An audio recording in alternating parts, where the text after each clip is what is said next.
Show me the money. Great headline you got there, John. Let's just run through this really quickly.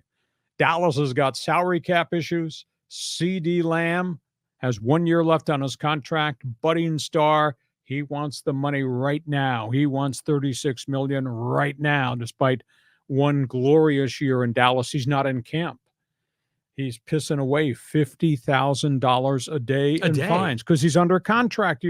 The collective bargaining agreement, which the union agreed to, this went into effect about 3 years ago because everybody was tired of the holdouts and it was damaging teams and all that. They agreed, if you're under contract, you don't come to camp. You don't show up to do this podcast, pal, $50,000 on you per day.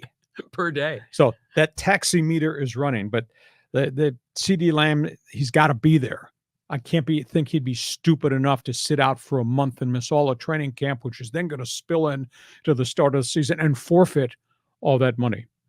San Francisco, he's there. He's not practicing.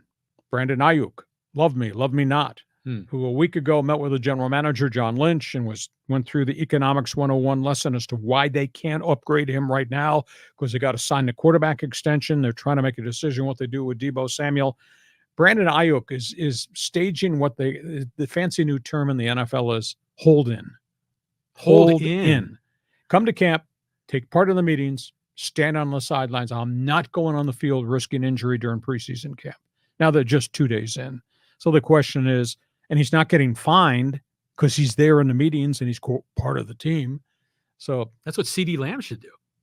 If he were smart, yeah, instead of giving his money away. Right. So anyhow, that's the latest with San Francisco and Brandon Ayuk. This is a real shocker to me because I thought this kid was going to be a difference maker. He played for the Cowboys for 4 years. Now he had one major knee injury, but before he got hurt, he was dynamic. His name is Michael Gallup. Used to play at Colorado State. He just walked out on the Raiders. Does not want to play football anymore, and he had just signed a free agent contract. He left Dallas unsigned. Went to the Raiders almost immediately, and I thought, holy cow, what a great option to have on the other side of Devontae Adams and the new tight ends that they brought in, led by Brock Bowers. And he left. Doesn't want to play football anymore. So the Raiders are kind of stunned and shocked with that. Miami, interesting. Tua is conducting a, quote, hold-in. He's in camp. He's only on the field during the walkthroughs. He's not doing 7-on-7 live-action pass rush. He's not doing 11-on-11. They're negotiating a contract extension with him. He wants $50 million. He was offered $40. Tyreek Hill isn't in camp. He's not going to walk out. Tyreek Hill wants his contract upgraded. Now, he's got multiple years left on his deal. He wants his contract upgraded from 25, which used to be the high water mark, to more than 36, which is the high water mark that the Minnesota wide receiver Justin Jefferson got. So that one is interesting. LA Rams, they found a way to take care of Matthew Stafford.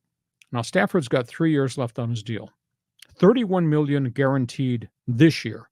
There's no guaranteed money next year or the year after. And, of course, NFL players are really concerned. If I suffer a catastrophic injury, I can get cut. That's the end of my career, end of my payday. And there was a lot of rumblings that he might not be coming to camp. Well, he came to camp and he met with them, and the agent hammered out incentive clause deal. So if he has another mystical 3,900-yard season, another 33 touchdown season, he's going to get a wad of bonus money. And some of that bonus money is going to kind of go towards what would be a guarantee next season. So the Rams creatively financed and solved that. Cleveland solved their problem with their wide receiver, Amari Cooper. They gave him, I guess the sexy new word in the NFL, aside from hold in, is incentive clauses. They gave him a series of incentive clauses that'll get him, if he has a phenomenal season, to $25 million in the coming season. Jordan Love is in camp, not practicing. Green Bay's trying to get a contract extension done with him. The big sticking point with Jordan Love, who replaced Aaron Rodgers, is he sat there for 3 years and then started the 1 year and really had a good season. But he's a one-year wonder. And he wants to go immediately from $12.5 million to $50. Green Bay's got to juggle the books to make that happen. So, John, show me the money. I just gave you the storylines. Pick a team here. Respond to what you just heard. Yeah, Jerry Maguire here.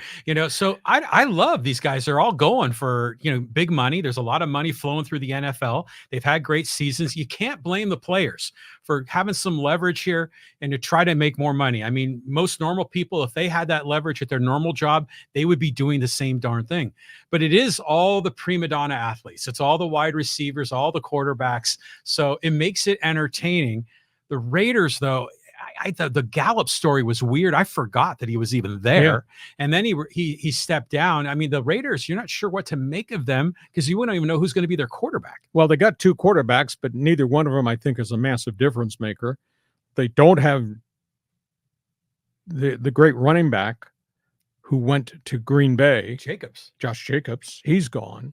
Now, they did get a phenomenal defensive tackle right at the start of free agency in Christian Wilkins, and you put him up front with Max Crosby.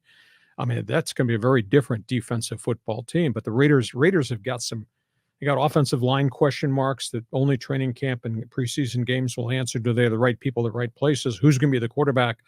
And life after Josh Jacobs, what's that going to be like? So there's a lot of questions, and now you lose. And I thought this kid had really grown a lot with the Cowboys. In fact, I was surprised the Cowboys did not attempt to keep him. But Gallup signs, I thought, great addition. Now he's gone, and he doesn't want to play football anymore. So, well, games are going to start here real quick, right? Next Thursday is the Hall of Fame game. That's what I was thinking, is usually the Hall of Fame game is in July. Bears against Houston Texans. Okay. Caleb Williams, debut. All right, here we go. C.J. Stroud, but will we see them in that game? I don't know. I believe Williams will play only because it's a marketing thing. I don't know how many snaps he'll take, how many series he'll play, but I believe Caleb Williams will start. Okay, so we go from all things NFL. You got an opinion? Feel free to join us in Fans Forum. Do not sit here and just watch us on live stream. We want you to participate. Go into the chat box, ask a question, make a statement about this team, that team, your favorite team. We go from that